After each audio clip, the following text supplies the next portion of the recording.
ரொம்ப நாள் கழிச்சு புள்ள ஊர்ல இருந்து வரான். அவனுக்கு என்ன பிடிக்குமோ அதெல்லாம் செஞ்சு வச்சிடணும்.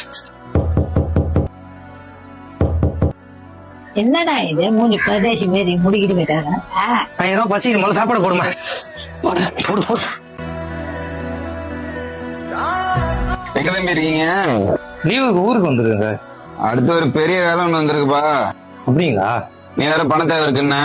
நீ வேற வேணா வேலை வேற வச்சு பார்த்து ஒன்னும் பிரச்சனை இல்ல. நான் சொல்றேன் சார். அடுத்து ஒரு பெரிய வேலை ஒண்ணு வந்திருக்குப்பா. சார் அக்கா கல்யாணத்துக்கு பணம் தேவைப்படுது சார். நீ வேற பண தேவை இருக்குன்னு. இல்ல அப்பாவுக்கு வேற உடம்பு சரியில்லை, நான் தான் எல்லாத்தையும் எடுத்து பண்ணணும். நீ வேற வேணா வேலை வேற வச்சு பார்த்து ஒன்னும் பிரச்சனை இல்ல. நான் ஊருக்கு கிளம்புறேன், நீ சாப்பிட்டு வர. ரொம்ப வருஷத்துக்கு அப்புறம் இப்பதான் ஒரு இடத்துல உட்கார்ந்து இருக்கிற. அதுக்குள்ளார எங்கடா போற? இன்னும் ரொம்ப தூரம் போக வேண்டியது இருக்குமா. டேய் சாப்பிட்டு போடா.